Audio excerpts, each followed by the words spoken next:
A few months ago, I posted a video on why the A321XLR is Airbus's golden goose in the making. It will be hitting the market at the perfect time, when competition from Boeing is weak and the demand for mid-sized jets is strong. But even with that rosy outlook, no one's actually ordered the jet in the months since. However, I believe that that's about to change, courtesy of Delta Airlines. Let me explain.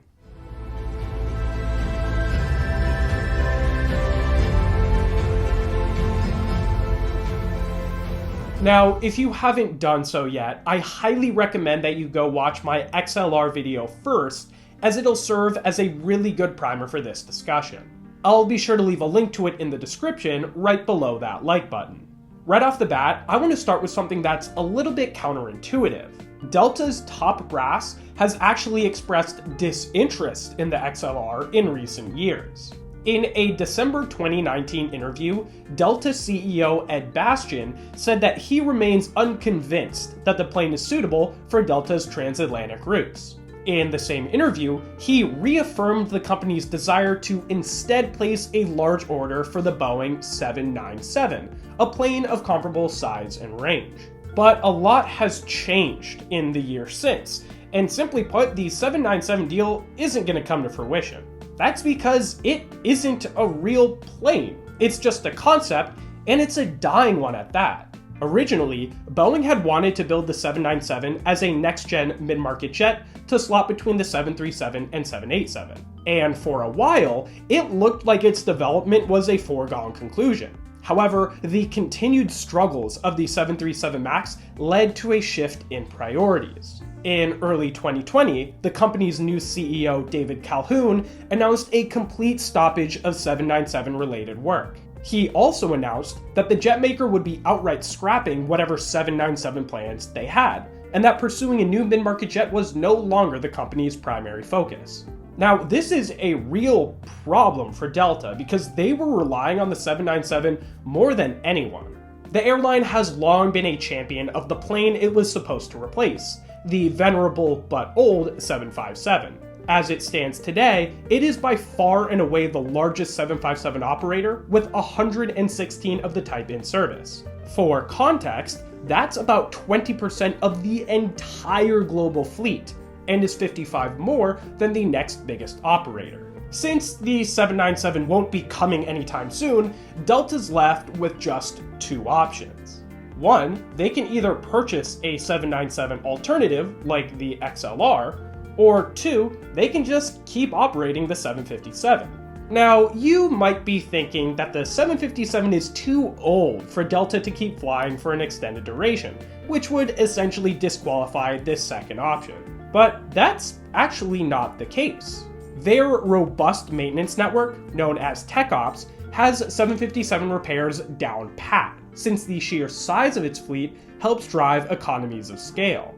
As such, it doesn't cost Delta nearly as much to maintain their 757s as other airlines, so if they really wanted to be stubborn and continue to hold out, feasibly they could. But just because they can, doesn't mean that they should. Again, there isn't a new mid-market jet on the way, and without a clear timeline, one might not arrive for a couple of decades. At some point, Delta's going to have to acquiesce, and given the state of the aviation industry, they should probably cave sooner rather than later. As I've mentioned in previous videos, COVID-19 has diminished the utility of wide-body aircraft, since their excess capacity is now much harder to fill. And analysts project that commercial aviation demand might not return in full until the 2030s. This slow recovery will force airlines to use smaller planes, like the 757 and the XLR, to achieve better load factors. As such, these jets will become the de facto option for many long-haul transatlantic routes. In layman's terms, what I'm trying to say is that Delta's now going to have to rely on their 757s far more than they ever have. And as good as Delta has gotten at streamlining maintenance, there's really not that much they can do about its gas-guzzling ways. Compared to the XLR, the jet burns 20 to 25% more fuel per trip.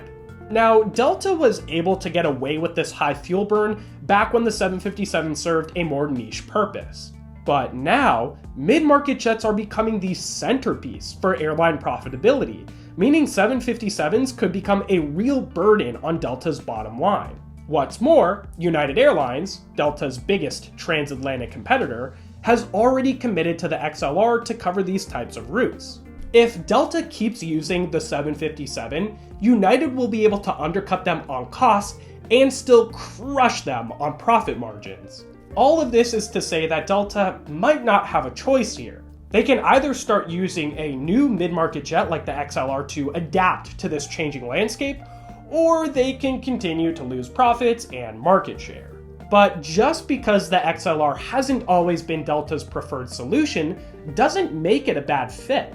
As a matter of fact, buying the XLR instead of the 797 is more in line with the company's recent behavior, since their orders have recently skewed heavily towards Airbus.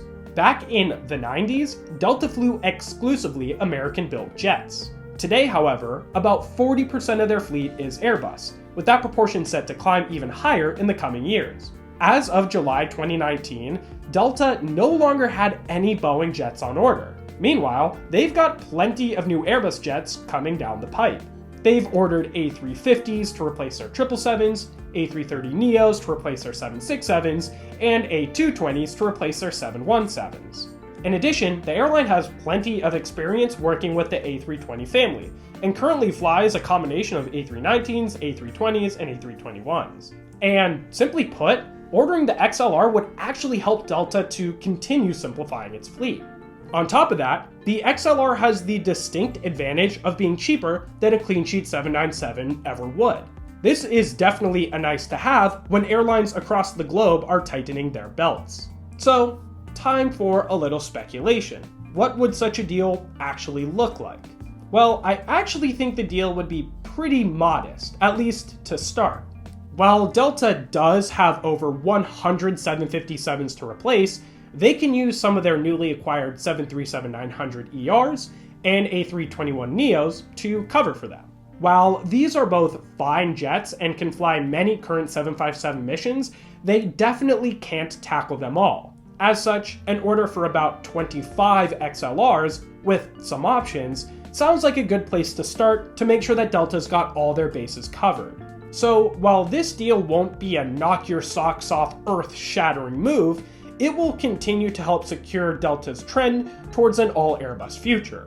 And more importantly, it will ensure that this aviation titan has the right tools to remain competitive and even see a rebirth in a post-COVID world.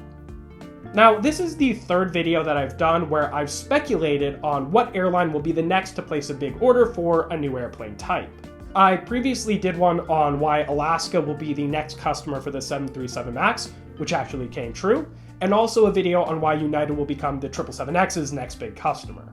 I'll be sure to leave a link to those videos right here if you haven't seen them yet, and if you like this series and you want me to do more, be sure to leave a comment down below telling me what plane I should cover next. Thank you so much to my patrons for helping to make this video possible. If you want to join the Patreon community and help this channel grow, go ahead and check out this link right here. And as always, if you learned something new today, leave a like and subscribe to keep learning. And until I see you again, don't forget to look up.